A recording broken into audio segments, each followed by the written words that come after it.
Hello friend. आज हम लोग कक्षा 10वीं का जीव विज्ञान का पाठ 4 स्टार्ट करेंगे। इससे पहले 3 पाठ हम लोग ऑफलाइन क्लास में ही खत्म कर चुके हैं। तो आज हम लोग 4 पाठ स्टार्ट करेंगे जीव विज्ञान, जिसका नाम है उत्सर्जन। यानी उत्सर्जन शरीर से खराब पदार्थ को शरीर से बाहर निकालना या निकलने की क्रिया को उत्सर्जन कहते हैं। तो आप लोग सब किसी को नोट्स मिल गया होगा। हमने पीडीएफ करके सब व्हाट्सएप पे ग्रुप में डाल दिया है। आप लोग पीडीएफ निकालिए, अपने नोट्स में उसको लिखिए अच्छा से, और जो यहाँ पे पढ़ा रहे हैं उस वीडियो को देखिए, और उसके बाद उतना जाकर वहाँ से अपने नोट में डाउन कीजिए। ये वाला समझिए, और नोट्स जो मैं पीडीएफ बना के डाला हूँ उसमें से अपने नोट्स में लिखिए। तो ये उत्सर्जन स्टार्ट करेंगे हम लोग आज। यानी कि ये उत्सर्जन जीव विज्ञान का चौथा पाठ है। तो शरीर से यानी शरीर से खराब पदार्थ को बाहर निकालना, और वही उत्सर्जन कहलाता है। जिस अंग से निकलता है उसे उत्सर्जी अंग या उत्सर्जन अंग कहते हैं। जैसे मुख्य मुख्य पॉइंट है, जैसे कि त्वचा हो गया, स्किन, लंग्स यानी फेफड़ा, बड़ी आंत, लीवर, यकृत, ये आपका ब्रिक हो गया। ब्रिक तो त्वचा ये भी एक मुख्य उत्सर्जी अंग पदार्थ है, अंग है। ये फेफड़ा भी एक उत्सर्जी अंग है। बड़ी आंत, यकृत, ब्रिक। तो सबसे इम्पोर्टेंट इसमें जो है वो ब्रिक है, किडनी। किडनी को हम लोग पढ़ेंगे अच्छा से, ब्रिक इसका फिगर भी देखकर पढ़ेंगे। तो सबसे पहले हम लोग त्वचा देखते हैं। तो त्वचा क्या है? पसीना को निकालता है। सीवम, सीवम आप क्या कहते हैं? जब सो के उठिएगा तो नाक पे जो चिपचिपा पदार्थ निकलता है वो उसी को सीवम कहते हैं। यानी ये स्किन के माध्यम से पसीना भी निकलता है, सीवम भी निकलता है। और नमक, जैसे उसको कभी आप लोग चाट के देखिएगा, यानी कि उसको थोड़ा सा जीभ से लगा के देखिए, तो उसका जो स्वाद होता है वो नमकीन होता है। और फेफड़ा, फेफड़ा CO2 निकालता है। वाष्प देखते हैं जाड़े के दिन में जब आप सांस लेते हैं तो उसमें से वाष्प बन के निकलता है। यानी वो आपका एक तरह से वाष्प निकला। बलगम, बलगम भी निकालने में लंग्स की सहायता होता है। अब अनपचा भोजन, जब हम भोजन करते हैं जो अनपच हो जाता है पेट में, तो वो काइल, यानी काइल करके, काइल भी कहते हैं उसको, अनपचा भोजन को बाहर निकाल देता है। ये बड़ी आंत इसमें सहायता होती है। यकृत अमोनिया को यूरिया में चेंज करता है। जब भी हमारे शरीर में जब यूरिन यानी पेशाब निकलता है, तो अमोनिया जो होता है वो सबसे पहले, अमोनिया बहुत खतरनाक पदार्थ है, तो अमोनिया को यूरिया में बदल देता है। इसका काम है यकृत। ये भी उत्सर्जी अंग है। यानी अमोनिया को यूरिया में बदल देता है। और सबसे इम्पोर्टेंट आपकी जो बुक में है वो किडनी है, ब्रिक। यानी ब्रिक से यूरिया पेशाब का उत्सर्जन होता है। जैसे अमोनिया से यूरिया में बनता है, वो ब्रिक के हवाले करता है, यानी किडनी के हवाले। और किडनी यूरिया को जल्दी जल्दी बाहर निकालता है, कहता है भाई जल्दी जल्दी निकालो, नहीं तुरंत ये थोड़ा देर बाद अमोनिया बन जाएगा। तो यूरिया को निकाल देता है बाहर। इस रास्ते, पेशाब के रास्ते से उत्सर्जन हो जाता है। तो आप लोग समझ गए होंगे। इसका एक स्क्रीनशॉट लीजिए और नोट्स से लिख लीजिएगा। एक बार और समझते हैं। त्वचा जो है पसीना निकालता है, पसीना हमारे शरीर से निकलता है। और सीवम, जो सो के जैसे ही सो के हम लोग उठेंगे तो नाक नाक पे एक चिपचिपा तेलीय पदार्थ होता है, वो सीवम कहलाता है।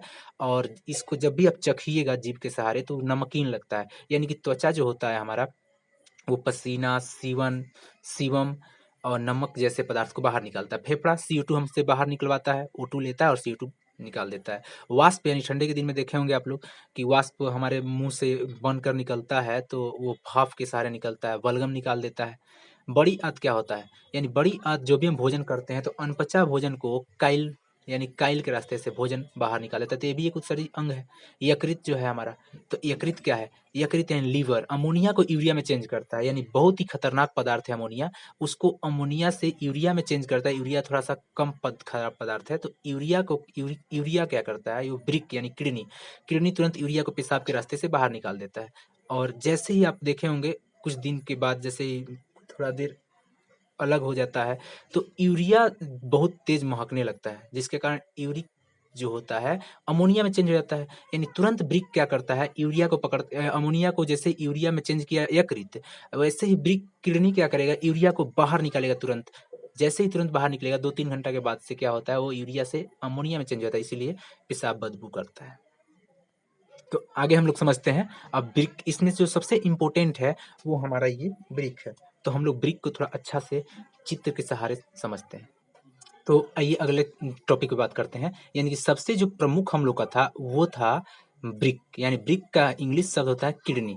अब देखिए हम लोग के मनुष्यों के शरीर में, यानी मनुष्य के शरीर में, हम लोग के शरीर में यानी 2 किडनी होता है। एक जोड़ा होता है, यानी कि संख्या में 2, जोड़ा में एक जोड़ा। ये राइट किडनी है, यानी कि दाहिना किडनी। तो दाहिना किडनी यकृत के नीचे होता है, यानी लीवर के नीचे होता है, दबा रहता है, इसलिए वो नीचे की तरफ होता है, और लेफ्ट किडनी ऊपर की तरफ, यानी कि लेफ्ट किडनी से राइट किडनी थोड़ा नीचे होता है। क्यों? क्योंकि यह यकृत से यानी लीवर से नीचे दबा रहता है। हुआ। और ये सिरा से विलिप्त होता है, यानी कि मुख्य पॉइंट इसका सिरा से जुड़ा होता है। मान लीजिए सिरा से किडनी, किडनी के अंदर प्रमुख नेफ्रॉन, आगे हम लोग पढ़ेंगे नेफ्रॉन के बारे में कि कितना नेफ्रॉन होता है, कितना वृक्क के अंदर नसें होती है, ये सब हम लोग पढ़ेंगे। कार्टेस पढ़ेंगे, मेंडुला, हाइलम पढ़ेंगे, तो हम बता देंगे। अभी केवल हम लोग पढ़ेंगे राइट किडनी, लेफ्ट किडनी, यानी कि लेफ्ट किडनी जो होता है थोड़ा राइट किडनी से ऊपर होता है, और राइट किडनी नीचे होता है। नीचे क्यों होता है? क्योंकि यकृत जो होता है, यकृत के नीचे, यकृत को ऊपर से दबने के कारण राइट वाला किडनी नीचे होता है। अब जैसे सिरा से किडनी, किडनी का मुख्य काम है रक्त को छानना, ये नहीं कि रक्त को शुद्ध करना। रक्त को छानता है, रक्त को शुद्ध करता है फेफड़ा।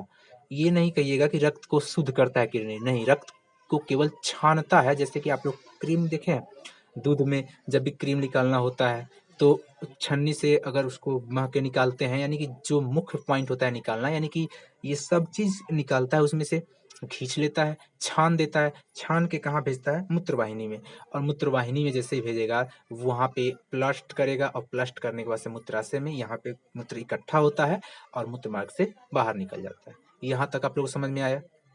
एक बार और रिपीट करते हैं कि ये सीरा होता है, सीरा से जुड़ा होता है, यानी कि आप लोग को हम बताए हैं पहले, सीरा पढ़ा चुके हैं पिछले क्लास में। सीरा, महाधमनी, धमनी क्या है, सिराएं क्या है, लासिका क्या है, ये सब हम टोटल कंप्लीट करा दिए हैं। अब हम लोग मुख्यतः पढ़ेंगे किडनी के बारे में। तो सबसे पहले मनुष्य के शरीर में पूछेगा क्वेश्चन कि किडनी की संख्या कितना होता है? 2 पूछेगा। जोड़ा में कितना होता है? तो 1। राइट किडनी क्यों नीचे की तरफ होता है और लेफ्ट किडनी क्यों ऊपर की तरफ होता है? तो आप कहिएगा राइट किडनी यकृत के नीचे दबा होता है, इसलिए राइट किडनी थोड़ा नीचे होता है, लेफ्ट किडनी थोड़ा ऊपर होता है, यानी छोटा थोड़ा होता है और ये बड़ा होता है।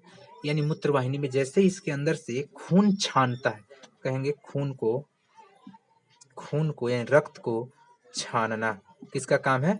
रक्त का छानना किसका काम है? खून को छानना किडनी का। ये नहीं कहिएगा कि रक्त का साफ करता है किडनी, हम पीछे पढ़ा चुके हैं आप लोगों को, फेफड़ा रक्त को साफ करता है, यानी किडनी के रक्त को छानता है, यानी खून को छानता है, यानी खून को छानता है। तो ये जब छानेगा तो उसके बाद कहाँ आएगा? मूत्रवाहिनी में, यानी कहाँ आएगा? मूत्रवाहिनी में।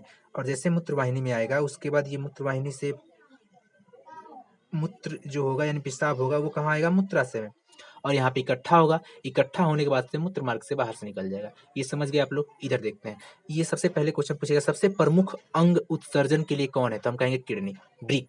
इसका आकार सेम के बीज की तरह होता है। देखिए ये सेम का बीज की तरह है, इसका आकार कैसा होता है? सेम का बीज। कहेगा इसमें से किसका आकार सेम का बीज की तरह होता है? किडनी, फेफड़ा, हार्ट यानी दिल, या लीवर? तो कहेंगे हम लोग किडनी, किडनी यानी ब्रिक, यानी इसका आकार सेम के बीज की तरह होता है। ये शरीर में कितना जोड़ा होता है?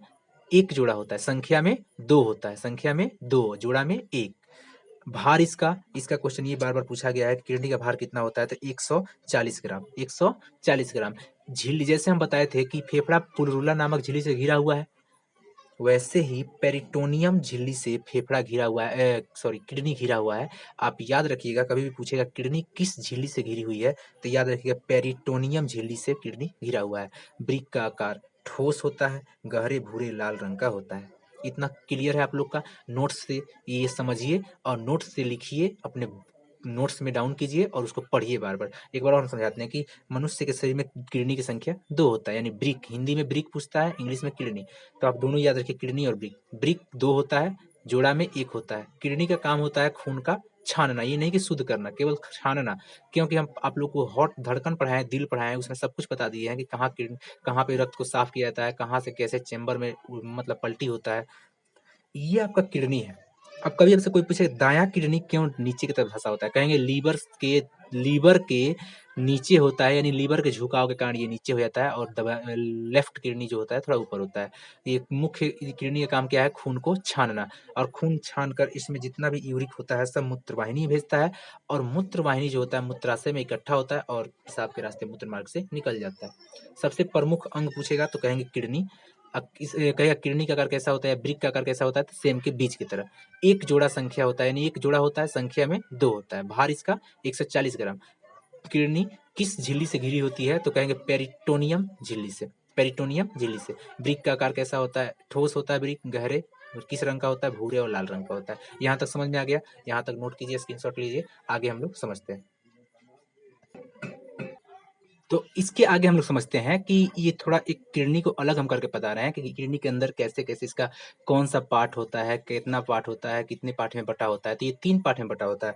यानी कि किडनी के सबसे ऊपरी वाले भाग को कार्ट्रेक्स कहते हैं, अंदर वाले यानी आंतरिक भाग को मेंडुला कहते हैं, इसके मुख्य द्वार को हाइलम कहते हैं। तो आपसे कभी भी कहेगा कि कार्ट्रेक्स क्या है, आप कहिएगा। तो आप लोग को थोड़ा सा हम किडनी के बारे में बताते हैं कि किडनी के अंदर से जाकर हम देखते हैं कि किडनी क्या है। तो ये होगा कार्ट्रेक्स। कार्ट्रेक्स कहते हैं, यानी कि कार्ट्रेक्स ऊपर वाला भाग को कार्ट्रेक्स कहते हैं, यानी किडनी के ऊपर वाले भाग को कार्ट्रेक्स कहते हैं।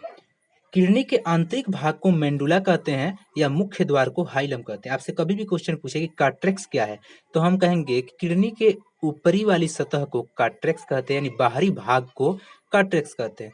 किडनी के आंतरिक भाग को यानी कि अंदर वाले भाग को मेंडुला कहते हैं और मुख्य द्वार को हाइलम। आपसे पूछता है क्वेश्चन कि किडनी के मुख्य द्वार को क्या कहते हैं, तो कहिएगा किडनी का मुख्य द्वार या ब्रिक का मुख्य द्वार हाइलम को कहा जाता है। उसके बाद से देखिए, ब्रिक के बाहरी भाग को कार्ट्रेक्स कहते हैं। क्या कहते हैं? कार्ट्रेक्स कहते हैं। यानी कि किडनी के, यानी किडनी, ये ब्रिक का मतलब होता है किडनी। किडनी ब्रिक का इंग्लिश नाम किडनी होता है। ब्रिक के बाहरी भाग को कार्ट्रेक्स कहते हैं, अंदर वाले भाग को मेंडुला कहते हैं। देखिए, अंदर वाले भाग को मेंडुला कहते हैं। प्रवेश द्वार को हाइलम कहते हैं। किडनी का प्रवेश द्वार को क्या कहते हैं? हाइलम। अब प्रत्येक ब्रिक में नेफ्रॉन की संख्या कितना होता है? यानी कि प्रत्येक ब्रिक में 10 लाख ब्रिक नलिकाएं होती है, जिसे नेफ्रॉन कहते हैं। तो किडनी की इकाई को नेफ्रॉन भी कहा जाता है। आपसे क्वेश्चन बार बार 2 क्वेश्चन पूछता है कि प्रत्येक ब्रिक में कितनी नलिकाएं या नेफ्रॉन होती है, तो 10 लाख होती है। आपसे पूछेगा कि प्रत्येक ब्रिक की इकाई क्या है, यानी किडनी की इकाई को क्या कहते हैं, तो नेफ्रॉन। जो किडनी का डॉक्टर होता है, स्पेशली डॉक्टर जो किडनी का चेक करता है, उसे नेफ्रोलॉजी कहते हैं। ये नेफ्रोलॉजी का मतलब शिक्षा ग्रहण करता है, तब वो किडनी का देख करता है। यानी किडनी का परत 3 होता है, ऊपर वाले को कार्ट्रेक्स, बीच वाले को यानी कि अंदरी भाग को मेंडुला, मुख्य द्वार को हाइलम कहते हैं। यहाँ तक समझ में आया? आगे देखते हैं हम लोग ब्रिक के आंतरिक संरचना, यानी ब्रिक के पहले हम लोग देखे इसका figure, right kidney, left kidney, फिर एक ब्रिक को देखे। अब इस ब्रिक के अंदर जाके आंतरिक संरचना देखेंगे कैसे कैसे कार्य होता है। इसके आगे ये पहले नोट कीजिए इतना। नोट्स आप लोग सबके व्हाट्सएप ग्रुप में, या हम इस वीडियो को टेलीग्राम के लिंक में, यानी वीडियो के डिस्क्रिप्शन में डाल देंगे, या टेलीग्राम हमारा ज्वाइनिंग कर लीजिए, उसमें मिल जाएगा, या व्हाट्सएप ग्रुप में जुड़ जाइए, वहाँ से मिल जाएगा। आप लोग पीडीएफ लीजिए, ये सब पीडीएफ मैंने लिख के डाउनलोड करके रख दिया, उसमें डाल दिया है। और उस पीडीएफ में पहले आप लोग लिखिए कॉपी में, उसके बाद यहाँ समझिए, फिर नोट्स बनाइए और पढ़िए, उसके बाद समझ में आएगा। अब वीडियो अच्छा लगे तो लाइक कीजिए, कमेंट कीजिए, सब्सक्राइब कीजिए। तो अब हम लोग यहाँ देखेंगे कि ब्रिक की आंतरिक संरचना क्या है, यानी ब्रिक का आंतरिक संरचना क्या है। तो ब्रिक के आंतरिक संरचना में ये गोल में रूलर्स होता है, जो खून को एब्जर्ब सेंटेम करता है, यानी कि रोकता है। और बोमेन संपुट जो होता है, ये बोमेन संपुट ही रक्त को छानता है, यानी छानता है। अब जैसे ही बोमेन संपुट रक्त को छानता है, तो इसका 2 कार्य है। यानी कि ये कुंडली जैसी रचना होती है, इसके मुंह पर प्याले नुमा आकार का होता है। यानी कोई कहेगा आपसे कि प्याले नुमा आकार का एक आकृति होता है, जिसे बोमेन संपुट कहते हैं। यानी बोमेन संपुट जो होता है, रक्त को छानता है। यानी कि प्याले नुमा, यानी प्याले की कटोरे की तरह एक आकार का होता है, जिसे हम लोग बोमेन संपुट कहते हैं। क्या करता है बोमेन संपुट, थोड़ा समझाते हैं। यानी कोई आप क्या करते हैं, कोई चीज है खराब हो गया आपके पास, कभी उसको बिक देते हैं। किसी दिन आपको एकदम कभी डायरेक्टली काम पड़ा उस वस्तु का, उस वस्तु को तुरंत याद करेंगे कि वो हमने भीगा है, उसको लाते हैं फिर उठा के। तो ये वोमेन संपुट वही काम करता है, पहले सबको बाहर निकालता है, छान देता है, छान देता है। अब जैसे छानेगा, वो खराब चीज को देखेगा, इसमें कोई कोई अच्छा है, उसको चुनेगा कि आओ तुम ले लो, तुम ले लो। यानी कि जिस जिस जो जो अच्छा होगा उसको ले लेगा, और जो जो खराब होगा उसको बाहर निकाल देगा। बल्कि ये वोमेन संपुट रक्त को सब कुछ छान के बिक देता है, लेकिन बाद में कोई उसमें से जो अच्छा अच्छा चीज होता है उसको फिर बुलाता है। यानी कि ब्रिक के इकाई को नेफ्रॉन कहते हैं। बोमेन संपुट ही रक्त को छानता है। अब बोमेन संपुट ही पदार्थ को पुनः अवशोषण करता है, यानी पुनः बुलाता है। तो आपसे क्वेश्चन कैसे कैसे पूछेगा, सबसे पहले पूछेगा कि प्याले नुमा एक आकृति होता है जिसका नाम क्या है, बोमेन संपुट। आपसे क्वेश्चन पूछेगा कि खून को छानता कौन है? तो कहेगा कि किडनी का मुख्य कार्य क्या है? तो कहेंगे खून को छानना, रक्त को छानना। लेकिन कहेगा रक्त को छानता कौन है किडनी के अंदर? तो कहेंगे बोमेन संपुट, यानी रक्त को छानता भी है बोमेन संपुट। फिर कहेगा क्वेश्चन में आपसे कि रक्त जो खराब होता है, जो छान देता है, उसमें से जो अच्छा पदार्थ होता है, फिर उसे बुलाता कौन है? तो भी कहेंगे बोमेन संपुट। ग्लोमेरुलेशन जो होता है, ये खून को धमनी की तरफ ले जाने का काम करता है, एक कुंडली की नलिका की तरह होता है। हमको लग रहा है समझ में आप लोग को आ गया होगा। इसके थोड़ा सा एक बार और समझाते हैं कि आपसे कभी भी क्वेश्चन पूछे बोमेन संपुट क्या है, तो आप कहिएगा कि एक ब्रिक के ऊपर भाग में यानी आंतरिक संरचना में एक प्याले नुमा यानी कटोरी की तरह, प्याले की तरह आकार का एक आकृति होता है, जिसे बोमेन संपुट कहते हैं। ये जो काम करता है, इसमें ब्रिक की नलिकाएं जो होती है, नेफ्रॉन। आपसे कभी कोई पूछता है कि ब्रिक की इकाई को नेफ्रॉन कहते हैं, कभी कोई पूछता है कि ब्रिक के संरचनात्मक और क्रियात्मक इकाई को क्या कहते हैं, तभी नेफ्रॉन। आपसे पूछेगा कि रक्त का शुद्धिकरण कौन करता है, तो कहेंगे किडनी करता है, यानी रक्त को छानता है किडनी। लेकिन रक्त को छानने का कार्य यानी कि छानने का अंदर का कार्य कौन करता है, तो कहेंगे बोमेन संपुट। आपसे पूछेगा कि जो रक्त छान कर सब निकाल देता है, तो उसमें से कुछ अच्छा चीज होता है, फिर उसे कौन लाता है, कहेंगे बोमेन संपुट। तो सबसे पहले ब्रिक की इकाई क्या है, नेफ्रॉन। बोमेन संपुट क्या करता है, रक्त को छानता है। बोमेन संपुट ही पदार्थ को पुनः अवशोषण करता है। यहाँ तक समझ में आप लोग को आ गया। बल्कि ये वीडियो थोड़ा लंबा चलेगा, तो हम 2 पार्ट में करके बनाएंगे, क्योंकि वीडियो बड़ा-बड़ा हो जाएगा, तो अपलोड करने में थोड़ा दिक्कत होता है। तो एक पार्ट आज क्लियर किए हम लोग। थोड़ा-सा एक वीडियो और बनाएँगे, जो इस पूरा चैप्टर को क्लियर कर देगा, और उसके बाद आप लोग नोट्स में अच्छा से रिपीट कीजिए, अच्छा से उसको डाउन कीजिए, इसको समझिए और नोट्स बनाइए, अच्छे से लिखिए और पढ़िए।